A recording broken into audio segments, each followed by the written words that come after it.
So umprofeti wathi uma ethunywa uNkulunkulu, inkinga yokuqala abhekana nayo eyokuthi ukuthunywa kwakhe uNkulunkulu wathi uthunywe uNkulunkulu kabasi, ngoba phela kumaKristu uNkulunkulu kabasi. So wena uxhumana noNkulunkulu kabasi directly.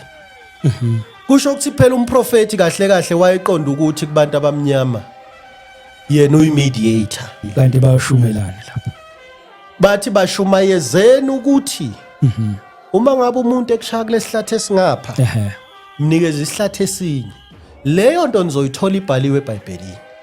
Bathi uma niya laphana nibatshele ukuthi umbuso wabo awukho emhlabeni, umbuso wabo usezulwini. Ukuze bakhohlwe iyo yonke lenceba abanayo, bafocus ekutheni noma behamba emhlabeni bazoya ezulwini. Uthando ngoNkulunkulu lwenza ukuthi uhleze ukhathaza ukuthi baba ngingakwenzelani ukuze ngibe seduze kwakho. Baba ngingakwenzelani ngamanye amazwi ungithanda. Ngamanye amazwi ukugcina nje isabatha into oyithokozelayo leyo kakhulu.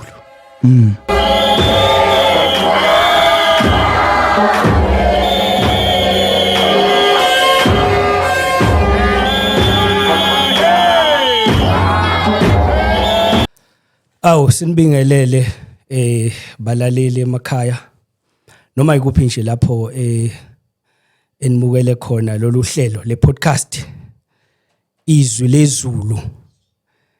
Siyambonga uJehova ngokuthi aphinde asinike leli thuba lokuthi siphinde futhi sizokhuluma izindaba zezwi lezulu. Siphinde sinikhumbuze babukeli bethu ukuthi le i-podcast esizama ukucacisa ngenkolo yobuNazaretha.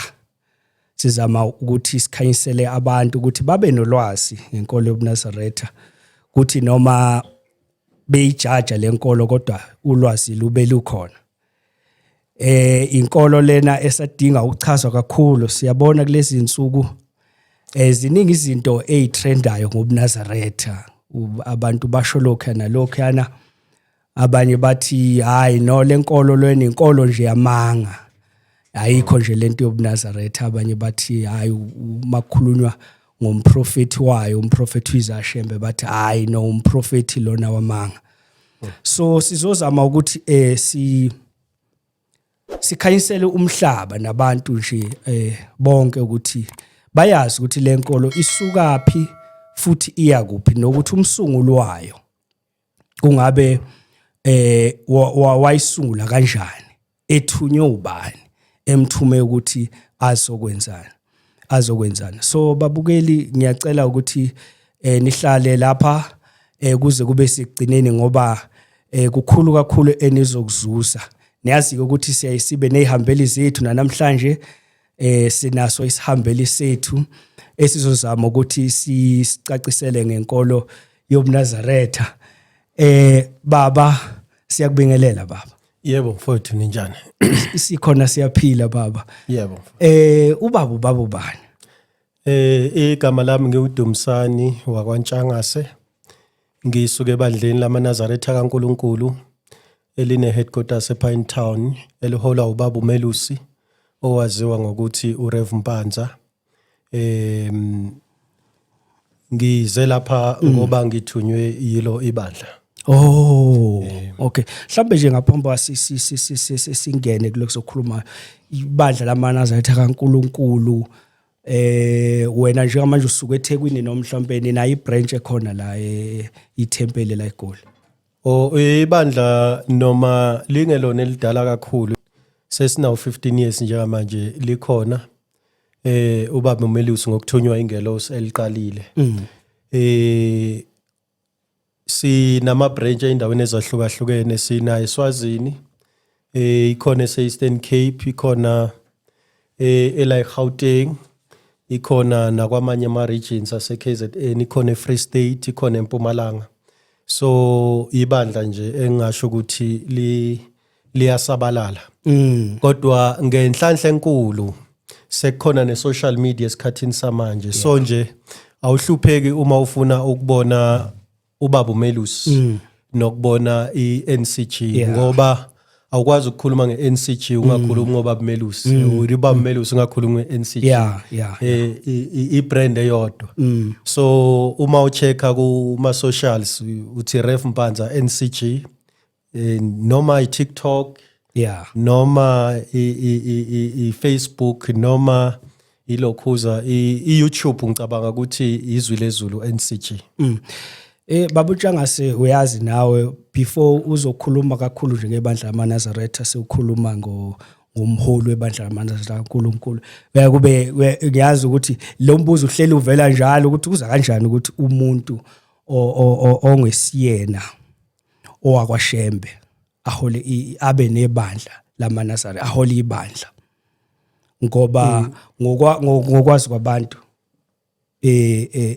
kumele kube ilokhuzana umuntu wenzalo yakaShembe ngoba ngokwazi kwabantu ibandla lamaNazaretha ngizothini liyifa lomndeni wakaShembe ungathini ukuphawula kulama point nje engisengiphawule ngawo umbuzo omuhle ngoba kuneziprofeto zokuthi kusuka uShembe ekuhlala omunye uShembe ngiyazi ukuthi esikhathini esedlule umfundisikazi wawuphendula lo mbuzo wathi hayi iprofeto zabantu nje usho kahle ukuthi ngokwazi kwabantu futhi usho kahle ukuthi bazi kanjalo so manje what about ukwenza kaNkulunkulu ngoba mina kufanele ukuthi uma ngiphendula ubaba Melusi ezulwini kuthunywe ingelosi ukuba imthume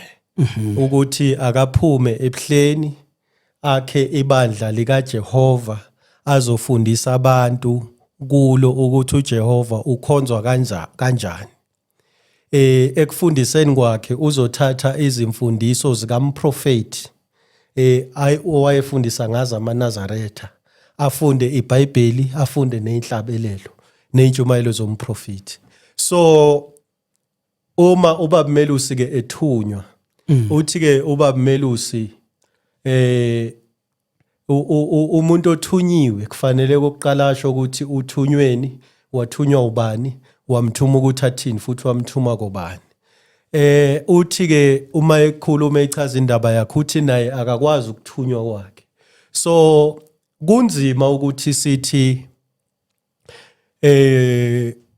kungani ibandla lingaholwa umuntu wakwaShembe ngoba sizobe siphendulela uNkulunkulu kodwa kulula ukuthi siphendule sithi ubaba Melusi akathunywanga ukuthi ahole ibandla lakwaShembe nengelosi naye ubaba Melusi at some point ekukhuleni kwakhe wayengakase wabona ibandla liholwa umuntu ongasiwa kwaShembe such that wathi uma kufika isikhathi lapho khona ethunywa khona that is 2010 4 January ngokusho uma isifundisa uze waphuma ebuhleni ngoSeptember ngoba naku wacishe kwaba nesimo esingesihle kuyena ngoAugust from 2010 uma ethola umyalezo January akakwemukeli lokho ezinye zeimpendulo zakhe kumuntu wasezulwini zithi ngizolihola kanjani ibandla ngingasiwa kwaShembe uthi kuba Melusi umuntu wasezulwini waphendula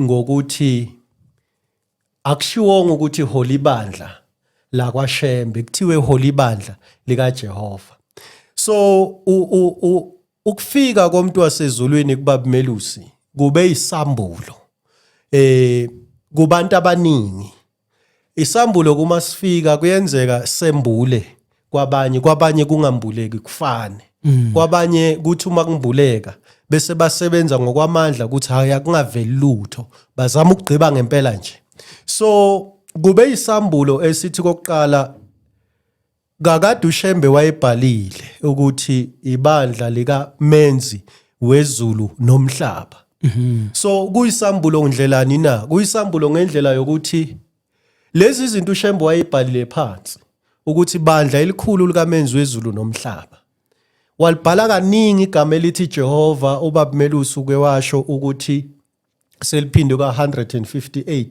kuyihlabelelo. So uma ulalela zonke lezo zinto kusho ukuthi kubantu abaningi bebasolo banele idea ethi liholwa umuntu wakwaShembe.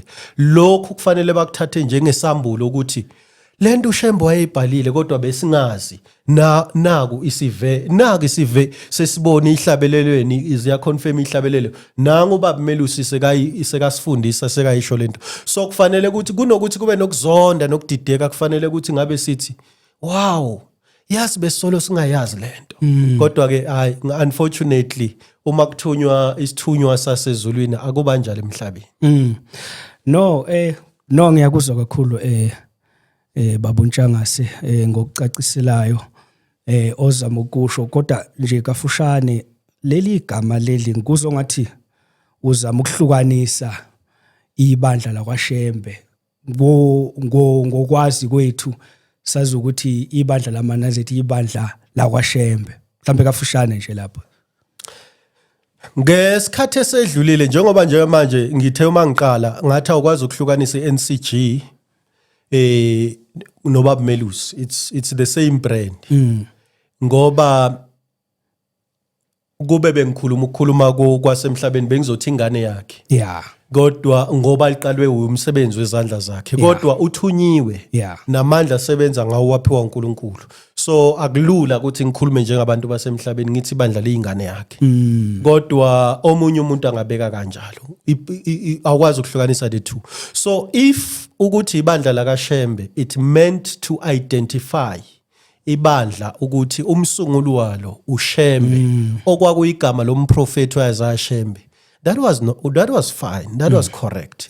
Kodwa uma lisho ukuthi ibandla lakwaShembe ngakuthi iownership yalo ikwaShembe lokho kuze kube phakade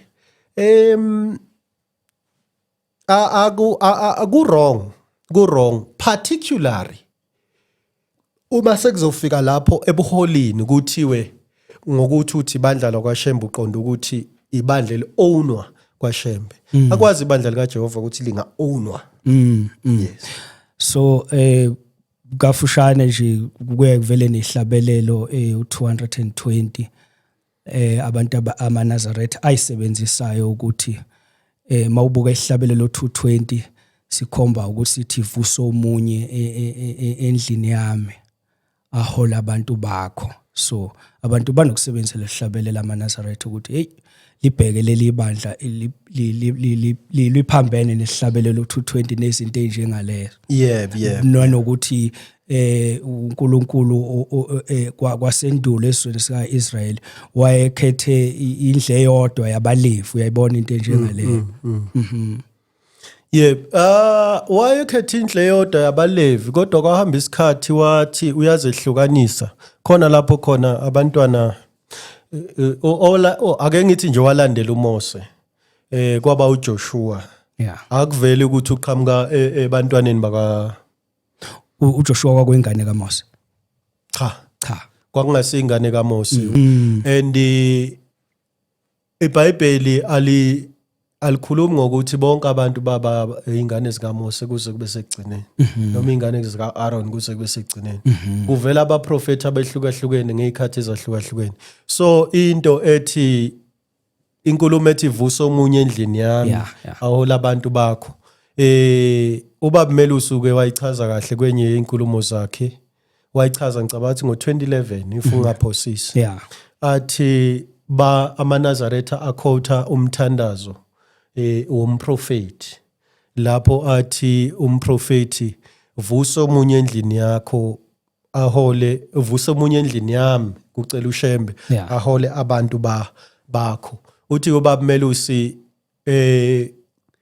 kuyaziwa ukuthi uShembe wayekhuluma ngeNkosilanga and nebala uNkosilanga yaba umholi emva kwemprofeti emva kwaloko kwaba inkosi nyanga yezulu ezalwa umprofeti osendlini yenkosi nyanga yezulu yomprofeti.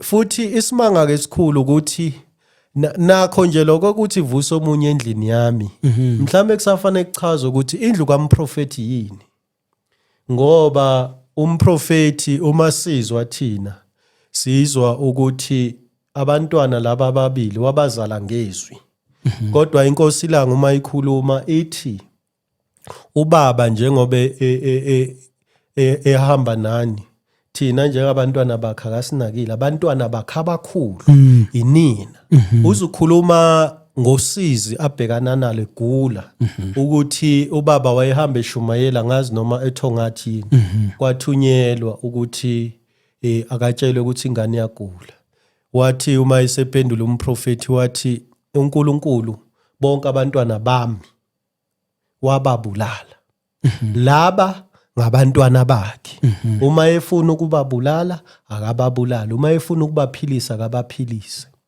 uthi thina sasingesilutho ubaba into eyayinkulu eyayingabantwana bakhe bokuqala inina amaNazaretha so uma ngabe umprofeti athi vusa omunye endlini yami ahola abantu bakho wayesho ukuthini uma futhi nawo amaNazaretha avuma ukuthi laba bantwana babezelwe ngezwi njengoba eqaleni umlando oyayikhulunywa amaNazaretha ubaba Melusi ayawuveza ukuthi wakhishwa kumakhosikazi wakhe wathi esekhishwe kumakhosikazi wakhe uShembe lase izwi selibuya sekakhishiwe lathi okhalelo lakho kukhona inkosi okufanele ukuthi uyizale biyela kumakhosikazi wakho wathi uma ebiyela kumangwenya kwaba nenkosi ilanga emva kwaloko lathi izwi inkosi ayihambi yodwa ihamba nembeleko uma yebiyela kwaba inkosi inkosi inyanga yezulu hayi babukeli ngenxa isikhathi ngoba kahle ngiyazi ukuthi akuyona itopic ngiyazi ukuthi la sizongena sigxile kanti isihloko sethu lana anababukeli bengakabatshili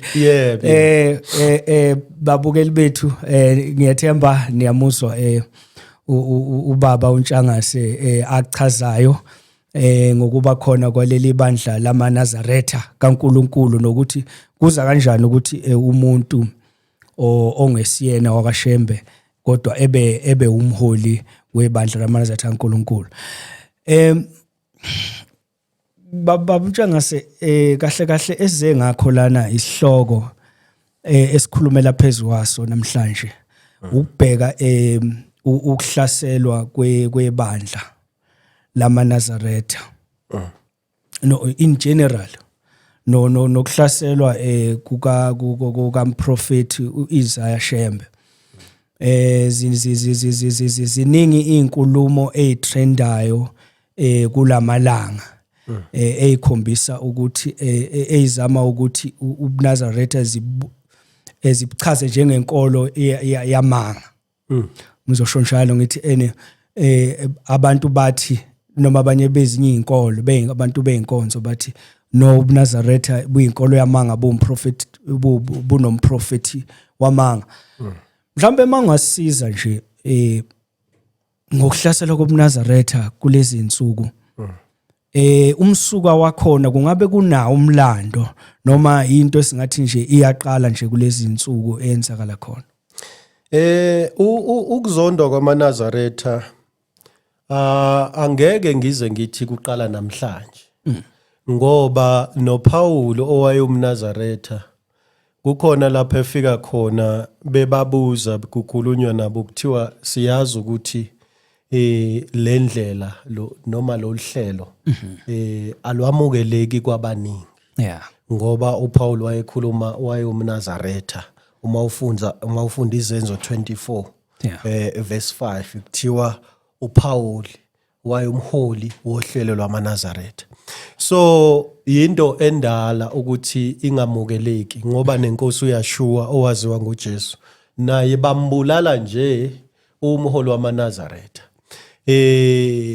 kodwa okwenzeke kakhulu ngesikhathi ke singasekho inkosi inkolo yathathwa yayiswe eRome sijwayele ukufunda kakhulu lokho uma isifundisa ubaba Melusi ukuthi inkolo yathathwa yayiswa eRome uma ifike eRome yase ithathwa umbuso kwahlanganiswa inkolo yamaKristu wayeza nobuNazaretha kwahlanganiswa inkolo yomaNazaretha okuyinkolo kaJehova yasihlanganiswa nenkolo yabezizwe okuyinkolo yamaRoma esingathi manje ipagan religion noma iMithraism yes lenkolo ke yayinezinto eziningi njengokuthi babekhonza ilanga.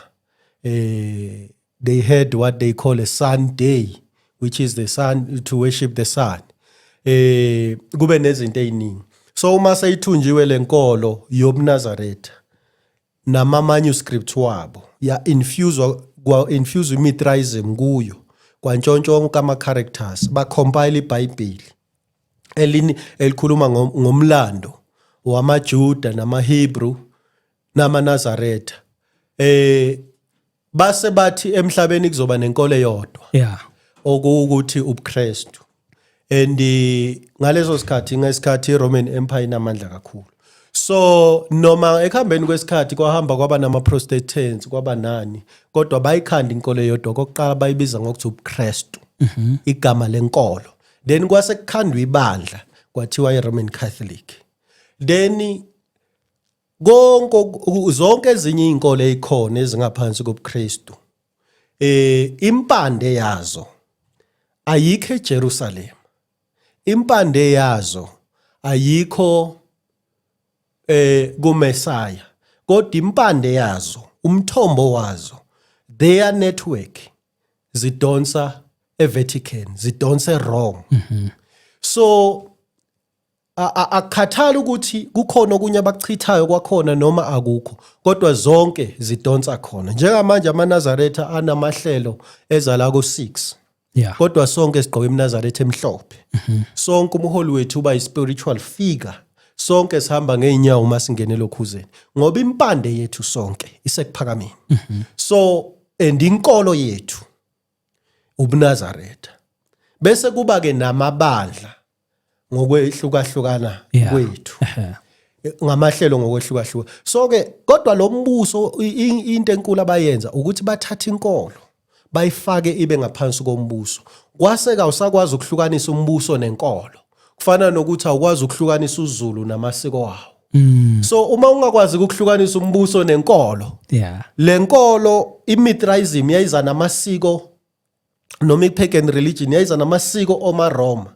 Bese kuba ile nkolo yezitha zabo bayithethe nabo bayithumba bayinfuse kweyabo. Kwase kuba ke inkolo eyodwa yabizwa ngeChristianity.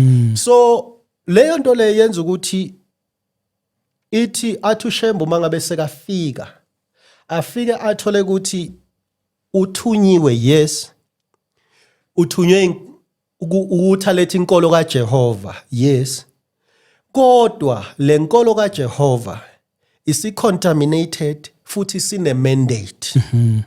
I-mandate enkulu yale nkolo laba bantu babeyisebenzisa njengethulusi lokudla imbuso, ukukhulisa ama-empires, and lenkolo kwakuyiChristianity.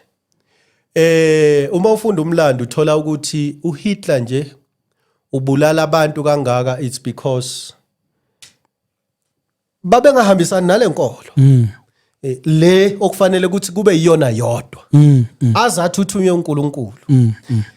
So nala eAfrica ke yafika ke nama missionaries. Uma ifika kwaba ne-mandate, izikhulu ama-politicians, the colonists. Uma ngikhuluma ngombuso manje sengikhuluma ama-colonists. Kodwa uma ngikhuluma ngenkolo ngizothi ama-missionaries. So the colonists, which is sometimes called imperialist, and the missionaries babe ne-interest yokuhambisa ivangeli nale sel-contaminated. Kodwa yabo basebenzisa. Sewenze istatement esikhulu manje ukuthi babe ne-mandate. Umuntu okulalele njengoba ukukhuluma kanje uzofuna ubufakazi balento okhuluma ngayo. Maningi ama-mandate. Yokuqala nje mandate yokuthi ama-missionaries wayengenayo imali.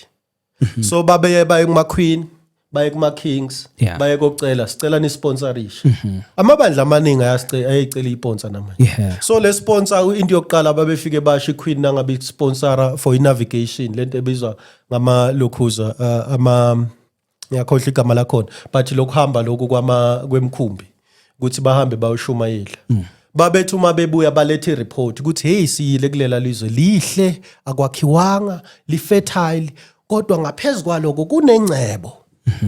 Iqueen izibaphathise, ngiyakhumbula ngazo uQueen Isabel waphathisa ama-missionaries, oChristopher Columbus nabanye, wabaphathisa ukuthi babomphathela ilokhuza babomphathela izimbiwa. So ama missionaries ngapha afuna imali kwabaphathi bombuso. Ama missionary bese abaphathi bombuso bafuna izimbiwa noku expand umbuso wabo. Kodwa lezi zinto zoku-explora kukhona le terminology esebenze kwi-history. Lezi zinto zoku-explore ama-exploration zazenziwa kakhulu yiwona ama-missionaries, later zasezenziwa abantu abafuna ukuthatha izwe. So labantu bombuso babethi kuma sebebethuma kwesinye isikhathi babayuza babatshela ukuthi uma niya lapha niyofundisa ningakhuluma izinto eziningi ngoNkulunkulu, labantu bayamazi uNkulunkulu. Futhi ningabatshela nangomthetho bayazi ukuthi akuphingwa, ukuphinga kuyisono, umtshontsha kuyisono. Kodwa nina bafundiseni. Leyo nto leyo yakhulunywa uLeopold, umholi waseBelgium, uma ethuma ama-missionaries ngo-1883. Incwadi yakhe ikhona yatholakala kumasosisi amaningi. King Leopold the second from Belgium.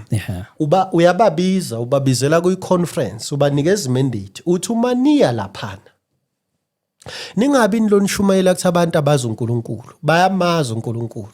Ningathi abantu abayeka izono, bayakwazi ukuyeka izono, vele bayazi ukuthi ukuphinga untshontsha nani akuvumelekile. Kanti bayashumelana lapha. Bathi bashumayezeni ukuthi uma ngabe umuntu ekushaya kulesihlathi esingapha mnikeze isihlathi esinye. Leyo nto nizoyithola ibhaliwe eBhayibhelini. Bathi uma niya laphana nibatshele ukuthi umbuso wabo awukho emhlabeni, umbuso wabo usezulwini. Ukuze bakhohlwe iyo yonke lengceba abanayo, bafocus ekutheni noma behamba emhlabeni bazoya ezulwini. Bashumayezeni ukuthi kulula ukungena ezulwini ngomuntu ohluphekayo kunokungena ezulwini ngomuntu ocebile. Ngaleyo ndlela nizobenza ukuthi psychologically bangasayithanda imali, bangasakuthanda ukuceba, kodwa bathande ukungena ezulwini. So ukuceba nibafundise ukuthi ukuceba is more like a curse. Niphinde nibafundise ukuthi nina ningabakhethiweyo, ningabakhulu, ningabakhethiweyo njengoba nize kubo nilethe ukukhanya. Ngoba kumnyama kubona. So niphinde nibafundise futhi ukuthi bangawa acknowledge ingqalabutho zabo, amaqhawe abo, kodwa bakhothame, bahloniphe, bazise ingqalabutho zethu. Uma ngabe sikhula vele ezikoleni, I think into abantu okukhulu kuqhoshelwana ngayo o Shakespeare's play, Shakespeare's language. It's not African. Kukhulu kuqhoshelwana ngezinto eziningi. Uma utshela umuntu ngelokhuza ngeQueen, ngendaba yaseNgilandi, people feel shaky. Wonke amakhosi ala eAfrica, izwe lase-Afrika lonke belikhothamela iBritain, likhothamele iGerman, likhothamele ngithe iBelgium, likhothamele iPortugal, likhothamele iFrance. Bebadivide ngenxa yesikhathi babuntshangase. Ngiyazi ukuthi umlando omude, ngifuna ukuthi manje sibuye size la enkolweni yomNazaretha manje isila eAfrica noma la eSouth Africa. Sibuyele kumsungulwayo. Ngoba ngeke ngenze intro eqaleni ngathi abanye bathi umprofeti, abanye bathi hayi umprofeti wabantu abamnyama. Mhlambe bamtshangase awuchaze igama umprofeti yini kahle kahle umprofeti. Lokho ngisho ukuthi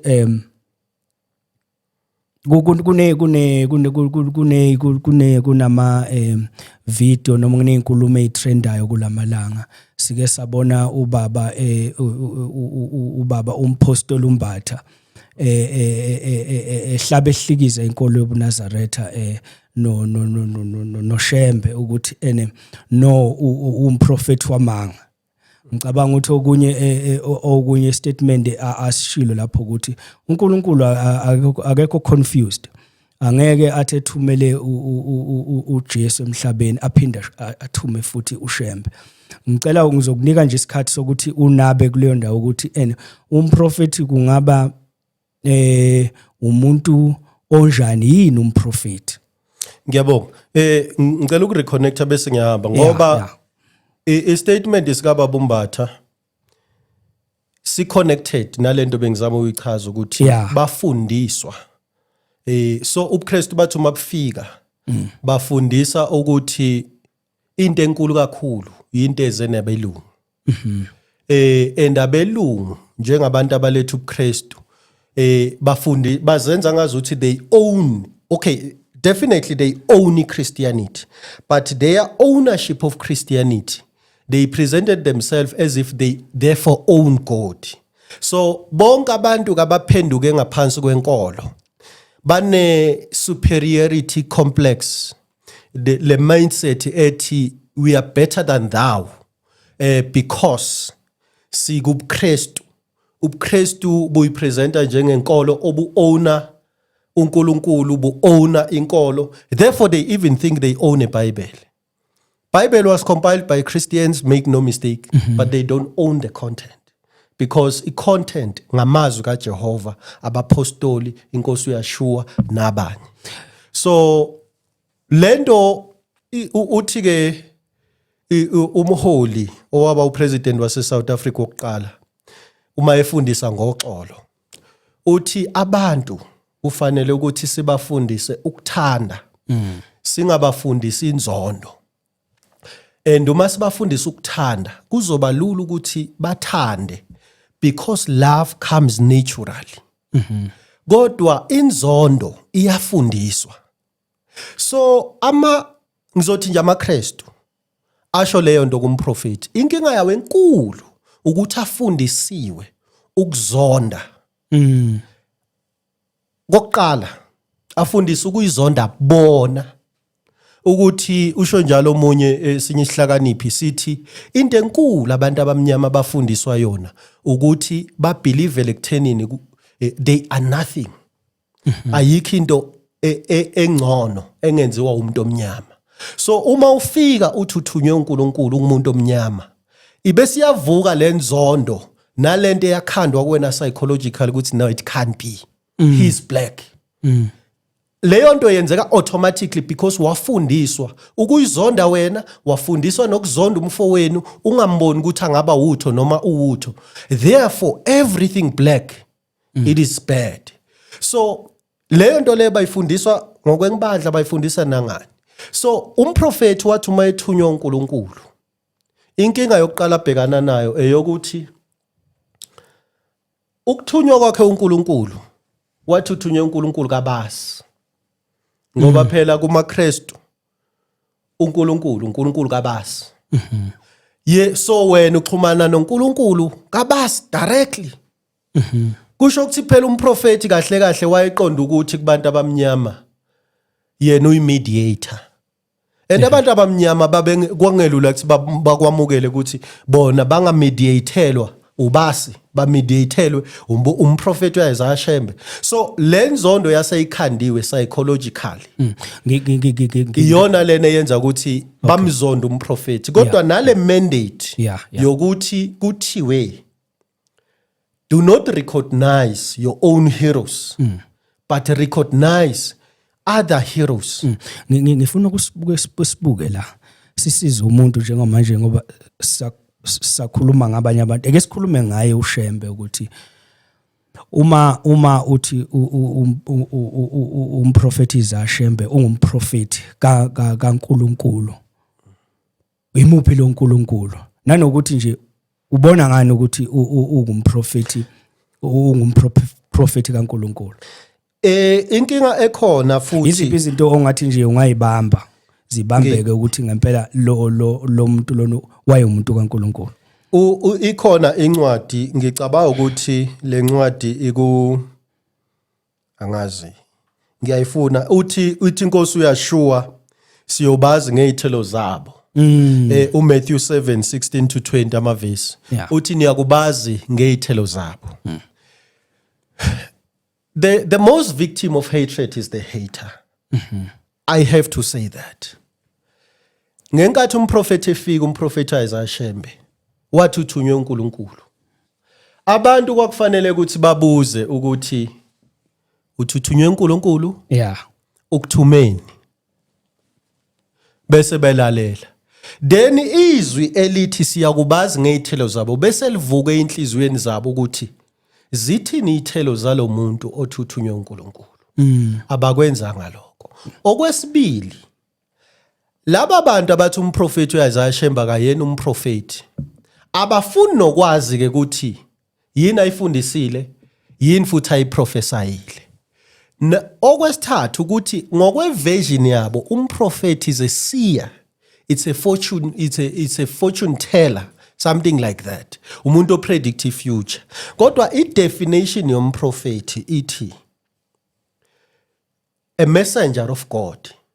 Umuntu othunywe uNkulunkulu ukwedlulisa imessage kubantu. Isikhathi esiningi lo muntu usuke edlulisa imessage kubantu ngoba labo bantu basuke mane project ethile okufanele ukuthi bayenzele uNkulunkulu noma ukuze basinde ebubini bese uNkulunkulu ebenzele okuhle babusise. Njengoba uShembe asho athi mesabeni uJehova sizukulwane ngezizukulwane nigcina imithetho yakhe anilobela yona ngenceke yakhe uMoses ukuze ukudumisa kwenu kwamukeleke kuThixo wemkhosi. Iyona message yamprofeti leyo. Umprofeti kufanele afundise abantu ukuthi besaba uJehova bagcina imithetho yakhe bese asho ukuthi ama result alokho kuzoba ukuthi uNkulunkulu uzonithanda anehlisele izibusiso. The fact that umuntu usuke supernatural spiritual figure. Yeah. Uyakwazi ukuthi avuse umuntu efile. Amandla waphiwe uNkulunkulu. Uyakwazi ukuthi apredict ukuthi kukhona okuzokwenzeka. Amandla wasuwe abawuphiwe uNkulunkulu. Ngokungafani kwabo abaprofeti kukhona abantu abathunyelwe emhlabeni uthole ukuthi bayisimo sengelose. Babe khona mhla kudala umhlaba. Ukuthi lowo muntu uthi wayekhona mhla kudala umhlaba akumenza ukuthi ehluke kulo wehlukile mhlawumbe ngamandla nangokuthi yena wayekhona kodwa kumenza ukuthi ehluke kulo ngemessage lo ozofike athi ngithunywe uNkulunkulu ngazalwa ngadla ngangekho kudala umhlaba kodwa njengamanje umprofeti uNkulunkulu ufikile kimi njengomprofetikazi ubaba Melusi ojwayele ukukhuluma ngaye uCelestial lo waseAmerica. Uma efika uNkulunkulu athi njengamanje ngiyakuthuma imessage yafana sabana uJehova ngicina imithetho yakhe. So umprofeti isithunywa sikaNkulunkulu esithunyelwe kubantu ukuthi sizovuselela imithetho kaNkulunkulu ukuze umbuso kaNkulunkulu wakheke emhlabeni njengoba inkosi uJesu uyacela. Lokho kuyowenza ukuthi abantu bakhe bathole izibusiso. Ngenxa yesikhathi nje ngizothanda ukuthi ngiqine ngemibuzo ngoba ezinye izinto abantu abazi ukuthi uNkulunkulu wagcina ukukhuluma eBhayibhelini ngesambulo. Bafuna ukuthi kube njalo, hayi ukuthi kunjalo. For example, banokukhotha incwadi kunencwadi la eBhayibhelini kuma Hebrew ukuthi endulo uNkulunkulu ubekhuluma ngabaprofeti. But manje sekakhuluma ngendodana. Kubhalwe encwadini? Yeah. Angithi le ncwadi yabhalwa ngesikhathi se-generation kaYeshua. Yeah. So ubabe right kuma Hebrew enkonto ukuze ukuthi njoba uNkulunkulu ethumela uShembe manje because ngizama ukubuyela lapha na kule nkulumo engeke ngayibona kaBaba umpostoli uMbatha might uNkulunkulu akekho confused ngeke athume abantu abaningi la emhlabeni bedlulisa umyalezo wakhe. Ingakho ngithi bafisa kube njalo.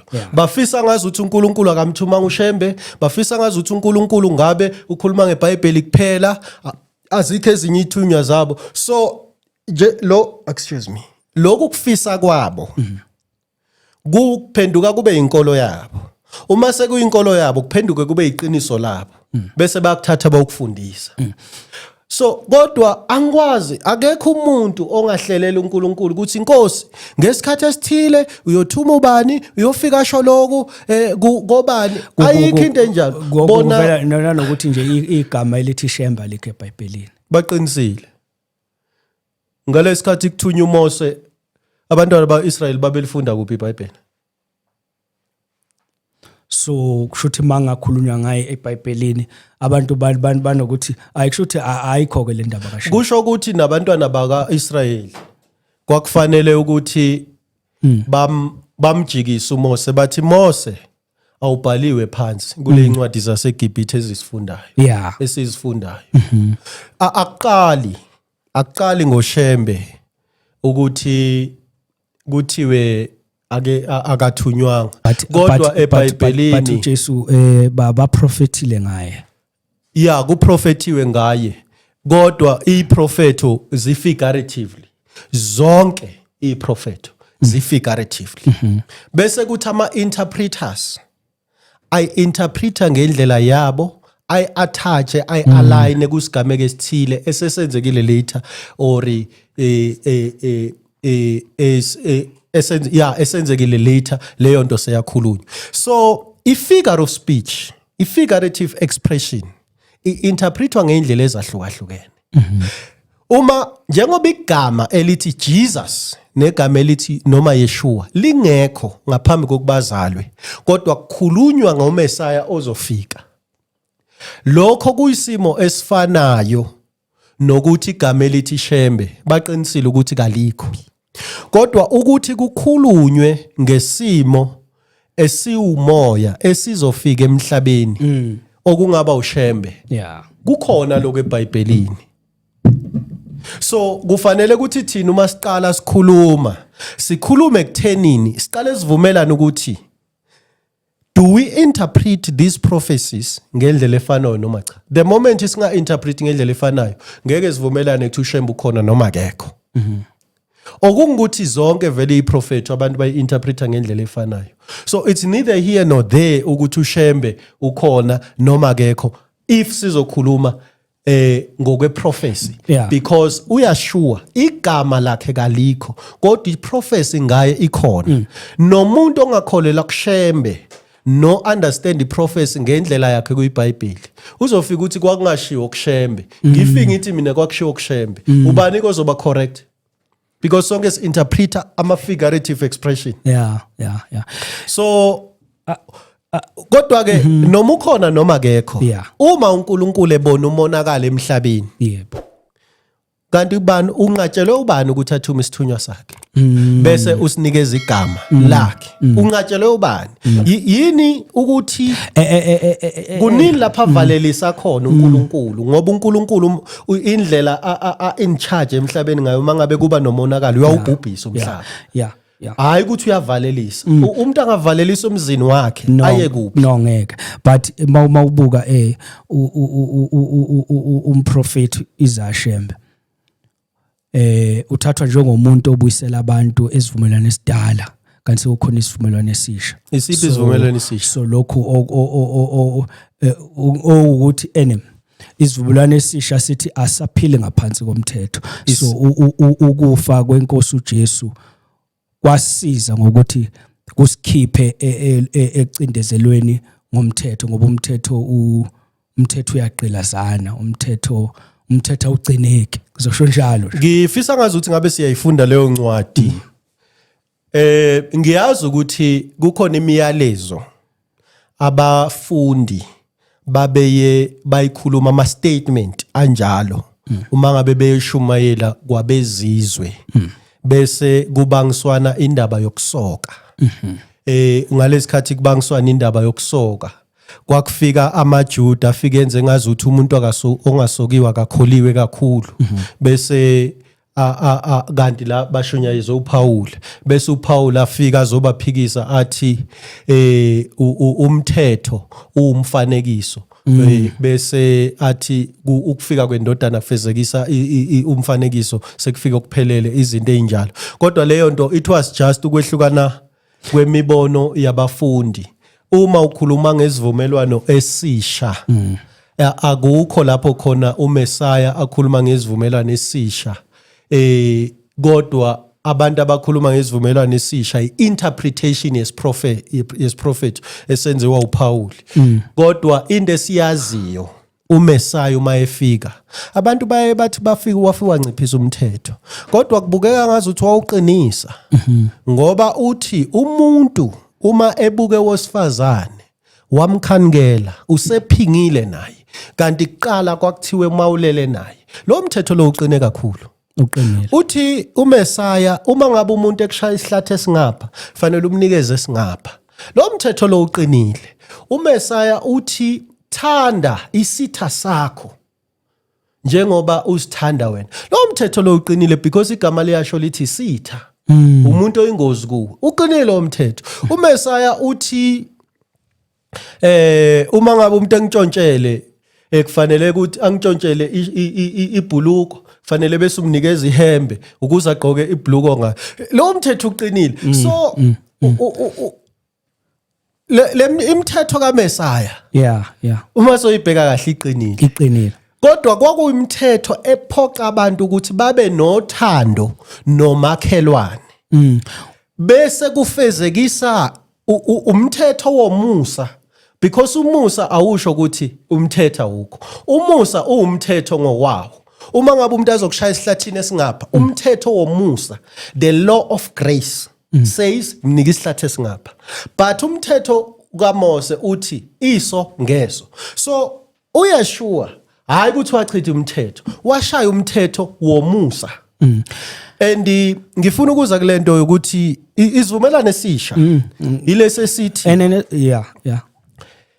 lesika Jeremiah 31 awungikhumbuze ngoba ngibodla isikhohla sithi kodwa ngiyazi ukuthi uyasazi sithi umthetho manje usulotshwe enhlizweni asisho nokuthumusa sithi kuze isikhathi lapho kuyowenziwa khona uNkulunkulu ayenza isivumelwano esisha nabantwana bakhe kunga njengesivumelwano sokuqala lapho bayobe bafundelwa khona ama scrolls kodwa imithetho uyawulotshwe enhlizweni zabo hayi ukuthi yochithwa iyawulotshwa still kuzolotshwa imithetho kusho ukuthi kuyoba isikhathi lapho khona laba bantwana kuyobe sebangakhunjuzwa ukuthi isabatha kuyobe sekusegazini sebangakhunjuza ukuthi ungayidli ingulube kuyobe sekusegazini kuyobe sekuusiko impilo but bamtshangase uyakuvuma ukuthi umthetho uyaqilazana for example omunye uzothi emelale ebuka elalela uthi yini ukuqilaza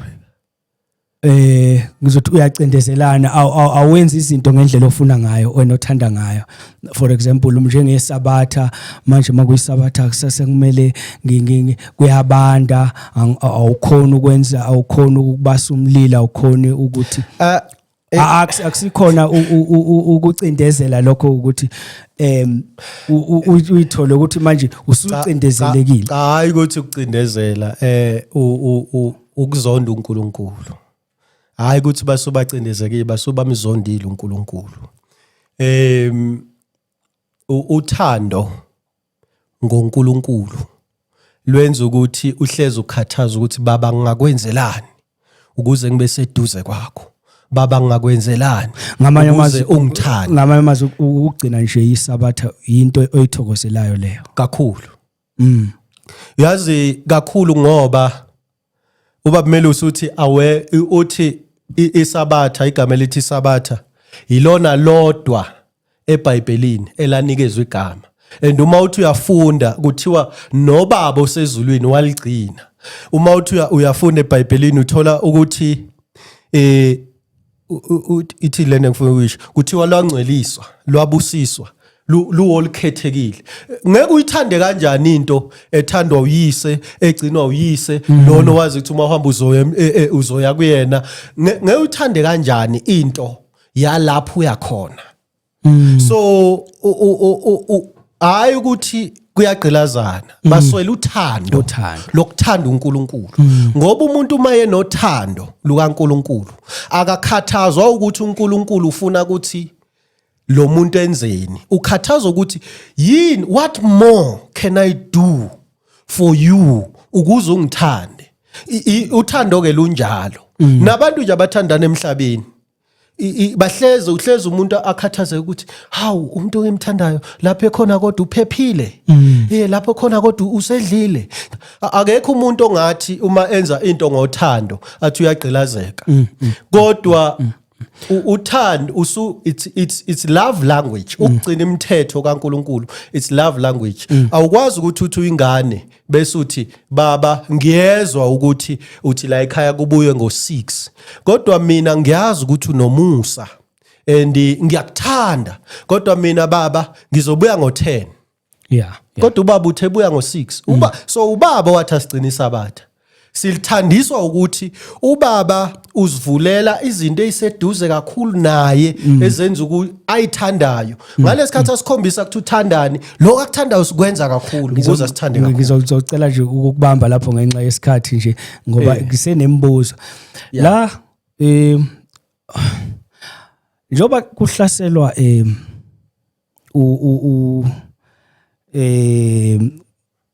umprofeti uZashembe kukhona iplatform enake naye kuyona why ningayanga khona ukuthi niyokhuluma kuyona leyo platform leyo ngicabanga ukuthi izathu esikhulu esenze ukuthi singabiyeli ukuyophendula sibonile ukuthi kube khona ukukhuluma okubhekiswe kuShembe esasiqondisile wakwamukela ubaba uMbatha sabona ukuthi kube khona ukukhuluma futhi okubhekiswe kubaba Melusi ubaba uMbatha wayekwamukelile washo wathi vele uyahambisana nobaba Melusi ukuthi uShembe akase uNkulunkulu wathi ushumayela into ephilayo ubaba Melusi washo wathi nomprofeti uYisaya Shembe ngempela kwawumprofeti kaNkulunkulu wazi wathi uyazi nina yini lenona lento kaNkulunkulu uNkulunkulu uyabathumela abantu emhlabeni kodwa abantu bese bayona kodwa wathi uma ehamba siyazi kodwa sifuna ukukhuluma ngako ukuthi waba nenkinga nama elders wakhe ngokuthi nje amukele ukuthi uShembe wayethunywe uNkulunkulu so waphinde wabuya ke okuseqinisweni sathi uma sibuya lapha wasitshela ukuthi thina sikhulume naye simcabele ngomuthi ingako avume yonke lento besisho so wabuya ke sekayedwa ke sekazoyidispute aphethe isihlabelelo lento ye-superiority complex bazama ke benogift ukuthi bafake uShembe ngaphansi kobuKristu basebenzisa isihlabelelo kodwa kunabantu abazali baba bazalwa kukhona uShembe bakhula ngaphansi kwaShembe namanje basekhona kube bebafuna ukwazi ngobuNazaretha ngabe babuza kubo but because the superiority complex ye-Christianity yokucabanga ukuthi yonke into kufanele bengaphansi kobuKristu bazama ke manje uku-interpret imibhalo kaShembe ukuthi ngandlela thile bube ngaphansi kokuthi uShembe wayethunywe uJesu ngandlela thile wayekhonza uJesu uShembe wayethunywe uJehova the same way uJesu athunywa ukuthi uShembe acknowledge uJesu akusho ukuthi wayethunywe uJesu wayethunywe the same way not against the same way so inkinga yabo ke enkulu ileyo kodwa ke inkinga enkulu thina inhloso yethu yokuya kuma podcast it's not to be popular sibe ama celebrity njengoba uGift ujwayele ukusho athi isesingaba celebrity it's not sisuke sicabangela the millions of people abezwe into errong ngomprofeti uYisaya Shembe nangobuNazaretha so sicabanga ukuthi uma sithola iplatform sokwazi ukuthi sibazise kodwa kubukeka sengazuthi yena uGift unenhloso errong and inhloso yakhe ukuthi athola ama views definitely economically kumnikeza imali so uya enjoy nokuthi awucabanga ukuthi sishayisane sodwa awucabanga ukuthi so imandate yakhe wrong ne direction yakhe wrong no awucabanga ukuthi leyo platform ingasiza ukuthi abantu becaciseleke ngoMnazaretha sikwazi ukubiyela kuyi platform yakhe because wasenqabela ngenkathi sithi ukhona umholo kufanele ezazokhuluma ngalesikhathi esenqabela saba abantu abamncengayo wathi akanasi space ubusy konke lokho kodwa wathi uma ekwenza konke lokho sagcina sesiqhubeka neplatform besesivele sinayo izwi lezulu uthe uma esebona umfundisikazi ekhuluma kusho ukuthi wabona ukuthi kune content ebeyingabooster ipage lakhe because ipage lakhe uma sifika thina la sizokhuluma nomba salithola le ku 6000 kodwa njengamanje li more than 30,000 every time it's either kuzofika kukhuluma amaNazaretha belethi content entsha engaziwa bese abantu bayasubscribe or kuzofika omunye njengoba Umbatha azothuka uShembe then bese abantu bafollow labantu abathukayo so naye futhi amprovoke ukuthi aqhubeke nokukhuluma kabi ngobuNazaretha nangoShembe so leyo approach inhloso yabo ukuthi kukhula ipage kukhula ama views and thina mission yethu yehlukile kule yapha so asikwazi ke ukubiyela kuyo ngoba vele 24,000 subscribes eze ngoba kusebenza igama lika Shembe eze ngoba kufika icontent ngokunaza so ngifuna nje ukuqeda kafushane nje vala ngizama ukuthi ngeke sibiyele khona because ubaba Umbatha njengoba emlethile wazohlasela ubaba Melusi umlethe because uzogovuza thina ukuthi ufuna siphume size ngoba sesenqabile kuya kwi-platform ufuna size sizophendula ubaba Umbatha ngeke siye kwi-platform yakhe siyophendula ubaba Umbatha if we have to respond sizoresponda kweyethu platform kodwa futhi it's not like iswele into esizoyikhuluma so ngeke si drive ukuthi bathe asithi uma ngabe ubaba kumele usethunywe ingelosi ngicabanga ukuthi unezinto eziningi okufanele ukuthi ayikhulume and beside baningi kakhulu abantu abayizwayo lento esishoyo baningi kakhulu abantu abayifunayo lento esishoyo ufuku ukuthi yena lento yamsebenzela ukuthi akhulise ilokhuza ama subscriptions wakhe kuzofika isikhathi lapho khona azoqhubeka yedwa but if kunama legal matters njengoba sicabangile naloko ukuthi there were some legal issues but we then decided ukuthi no let's not go that route hayi babukeli hayi ngenxa yesikhathi sesifike emaphethelweni nizwele ubaba uNtshangase ezochaza mayelana nobuNazaretha nokuhlaselwa nje kwebandla lamaNazaretha nomsunguli walo ubaba umprofeti uIsaiah Shembe siyabonga kakhulu balaleli sibuye sinikhumbuze balaleli i page podcast Izwi leZulu siyacela ukuba ni subscribe ni like kuningi nje enisazokuthola mayelana nobuNazaretha baba uNtshangase sicela ukuthi uvalele sibaba siyabonga kakhulu balaleli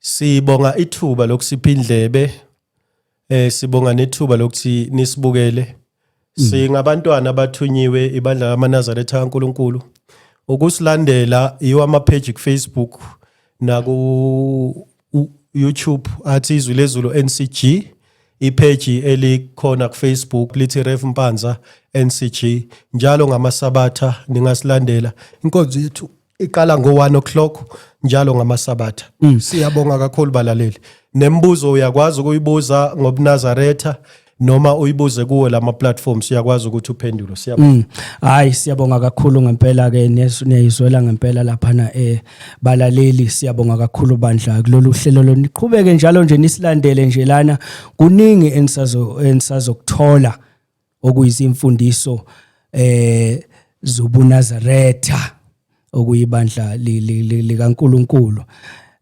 siyambonga ke noNkulunkulu somandla ophezulu konke ngokuthi siphinde asinikeze leli thuba siyabonga balaleli amen